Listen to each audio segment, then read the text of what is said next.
Okay, so welcome to another video. In the last one we looked at the various like upper body unilateral and bilateral exercises that I use, and depending on when I'd use them. This time we're looking at the lower body stuff. So if I'm starting with the deadlift or thinking things for glutes, hamstrings and the posterior chain, first exercise I'm going to start with is a bilateral kettlebell deadlift. And the reason I'll use the kettlebell is because it's a great one for a beginner or a person who's had pain to work on the hip hinging action and have something to line up with, something that gives them a bit of a guideline. And I can use the mirror, so you can see the mirror in the background. I can basically help teach them to keep their shin very straight. They can have a quick glance to see if they've got like a good lumbar curve, if they're keeping their posture. And everything's just basically lined up. The strength is irrelevant. It's more the action that I'm learning to get right. And obviously if they've had issues or they've got a problem on one hip, there's obviously an instability thing, and I might have used floor exercises to try and address that from a basic perspective. But from a strength perspective, I'm just going to stick with bilateral movements to begin with, because I want to gain that control. I just want to get that hip moving correctly. So once I've moved from a kettlebell, I'm going to go to a heavier load, staying with the bilateral movement and just using this simple Romanian deadlift. So it's really the same thing. It's just coming from the top down, and really trying to emphasize positions, breathing control, weight distribution in the feet, just trying to execute this really, really smoothly and nice. Now, once I've got to that, I have a point where how do I really gain strength, especially if there's one side in which 99% of the time it's usually one side that's the problem. So I know that I'm going to have to use unilateral things, but I can't go straight to the single leg thing. So that's where I'll use an exercise like this, where it's a transition exercise. So basically I'm going to get in that hinge again, and I'm really doing exactly what I just did with the kettlebell and the barbell, but as you can clearly see here, I'm actually really on just this right leg, but I'm not entirely on it because I still have some weight on that left leg there. All right. And the other thing is I'm using momentum. So I'm using momentum to get out of that really vulnerable and weak position. If it's my right leg that's the problem, I'm using the momentum of the dumbbells to just thrust me like a pendulum, just thrust me forward, so I don't need the glute to do all of the strength work. I can basically cheat through it. Now, why would I want to cheat, you say? Because, well, if the muscle can't handle it, it's just going to compensate to something and do the movement wrong. So I'm just trying to execute this hinging action with really what's like 1.5 legs. So it's not really 2 and it's not really 1.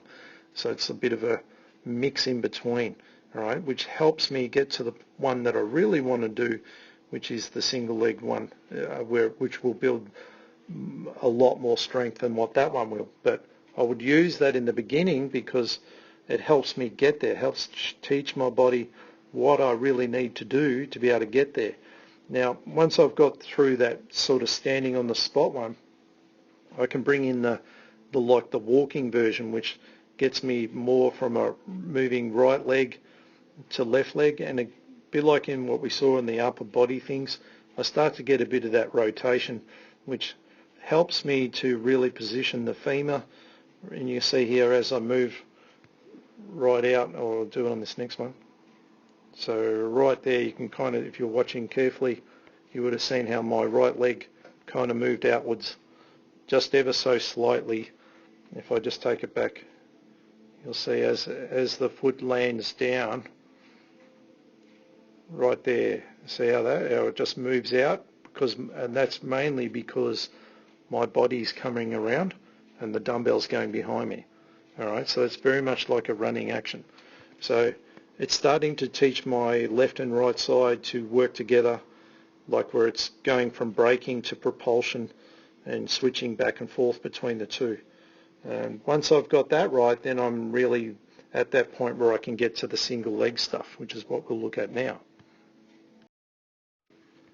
Okay, so now I'm at the point where I'm using the unilateral single leg deadlift. All right, this is where all of the problems really come to the surface. Now I might have to use things like the hip airplane, simple body weight one where I'm holding on to things and to remove balance as a factor of me doing it wrong.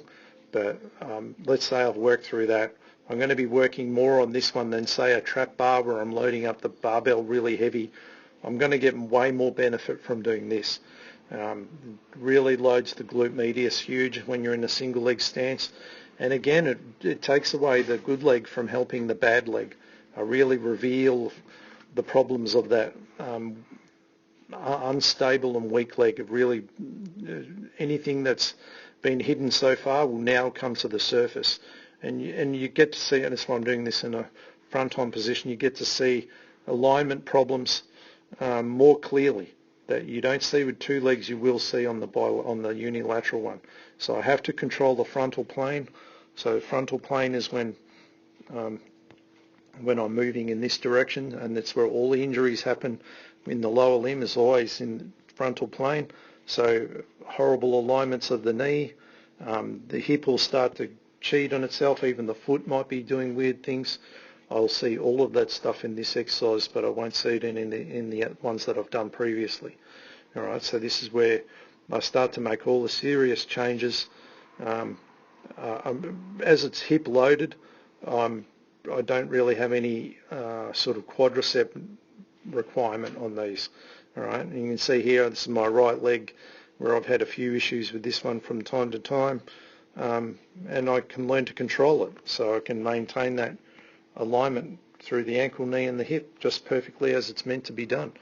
All right, and then that allows me to really work on the strengths and the weaknesses more significantly than I ever will doing it with the bilateral movement. I just probably needed the bilateral movement to start with so I could get the hip action right so that I could complete this one correctly. All right, see how each one has its purpose. It's just knowing when to use them. All right, so let's look at the knee loaded exercises. All right, so now that I'm looking at specifically knee loaded movements, so previously we've only looked at the hip. Now this is where I'm specifically for knee pain itself. These are the hardest ones to get to, so I don't really want to go straight to a lunge or a single leg thing. There's no chance they're going to get that right. So I want to start with a bilateral movement, and this would be like your little basic crab walk. And really it's just getting my glutes and ready to control the alignment problems that I'm anticipating that are there whenever we go to that leg that's weaker. So in a single leg squat or a lunge itself, they're all going to come up. So I'm going to use the bilateral things to start with to basically prepare the body to be ready for those movements. I could use things like on the floor, but they're not really going to help me because they're only going to get me so far. I really have to learn how to do things standing, but I might use them in combination with. Now I'm going to stick with another bilateral movement where I'm going to use the isometric holding of the ramp squat. All right, now this will help me to build some tendon strength.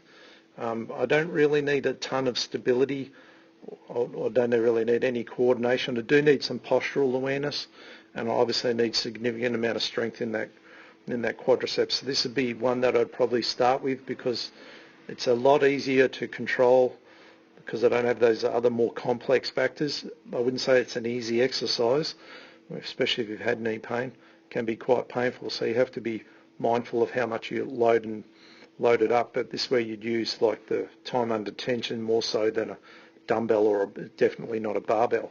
All right, so once I've got that, then I'm going to move into the more tricky things like we saw with the hip stuff. So let's have a look at those.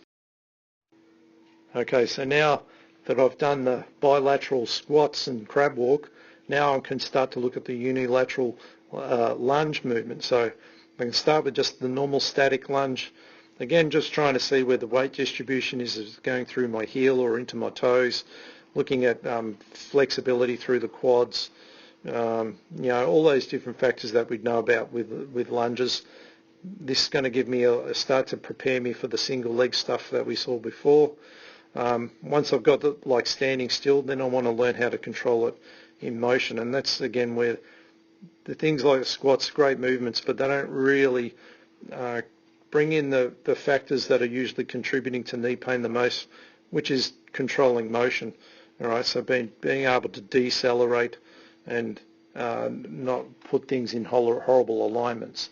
So once I've got that, then I would move back to the single leg one that we saw before with the hip loaded movements. All right, and obviously from going on from there would be like moving faster and jumping things and landing from jumping, etc. But the main purpose of this video was just to show you when to use bilateral versus unilateral movements, because they're all good. It just depends on why you're using it and when, as to the value and the effectiveness of the exercise for the particular problem you may be facing. All right, so hopefully this video gives you a few good ideas, and